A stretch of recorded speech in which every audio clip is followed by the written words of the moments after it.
Y 5, 6, 7 y peinamos. 1, 2, me separo de ella. Este é o tercer ano, entón, bueno, porque me gusta a miña parexa tamén baila moito mellor que eu, entón hai que poñerse un poquinho a nivel.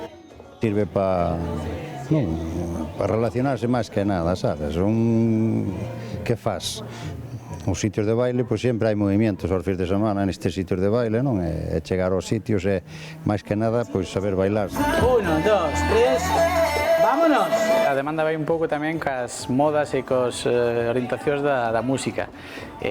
Actualmente hai un boom ca bachata, entonces todo o mundo quere vir a bailar bachata, aprender a bailar bachata. Para empezar, pues es el más fácil, para los pasos, para irnos adaptando. Despois podelo en práctica fora. Bueno, Na casa, facemos unha máquina no suelo e tamén vamos a bailar. Os bailes clásicos que se bailaron toda a vida de parellas, vals, tango, cha-cha-cha, bolero. Hoxe día é complicado que eses bailes de salón podamos ir a bailalo. Tras a pandemia, a demanda de clases de baile foi en aumento. Por delante, piso, piso, cruzo por atrás. Pois basicamente para aprender e para moverse un pouco non sei, pasar o rato. Divertirse é o máis importante, pero os beneficios de moverse ao ritmo da música son moitos. Mejora el estado de ánimo, fortalece muchísimo los huesos y después al también poner los músculos más activos, pues es una correlación interesantísima entre los músculos y el cerebro, con lo cual también beneficia las emociones y beneficia luego todo el procesamiento cognitivo, o sea, lo que es la memoria. Axuda tamén a que estés máis ágil, relacionaste con xente. E, bueno, é unha pasión como aquel que corre ou aquel que pinta. E a música, pois, é unha moi boa terapia para a alma e para o corpo. E empecé por prescripción facultativa e penso seguir, que me vai moi ben. Eles non precisan clases, son da xeración na que o baile era o xeito máis habitual de coñecerse. Raúl e Mercedes non perden un, acoden 2 veces por semana a este centro cívico do barrio Ourensán da Ponte.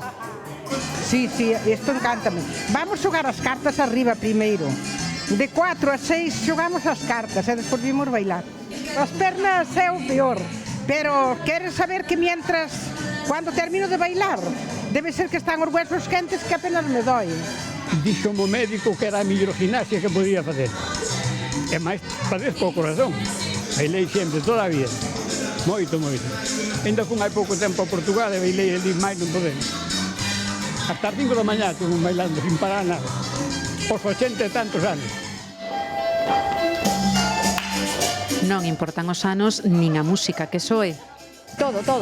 La bachata me encanta, que pasa que no sé bailar muy bien, pero el baile además me da mucha vida. Para mí es una alegría grandísima. Llego a casa cuando vengo al baile toda contenta por eso. Porque además estoy viuda y entonces no tengo otra cosa. De verdad, para mí es una gran ilusión. Y mucha gente como yo que está sola, ¿sabes? Un antídoto contra a soidade e o desánimo co que moitos se reencontran despois de décadas. Primeiro, non porque tiña os fillos, despois que tiña os pais. E despois viñeron outras circunstancias, hai 7 ou 8 anos que volvo a bailar. Olvídaste de outras cousas, estar vivindo este momento, e cando chegas a casa vas pois máis relajada. Sí, unha ilusión, xa ten unha quero na cabeza para vir aquí bailar e pasar o rato. É que nós ainda somos daquela época, nos conocíamos bailando, e agora tamén. Con que identifica o baile? Pois con alegría. Alegría. O baile é a vida.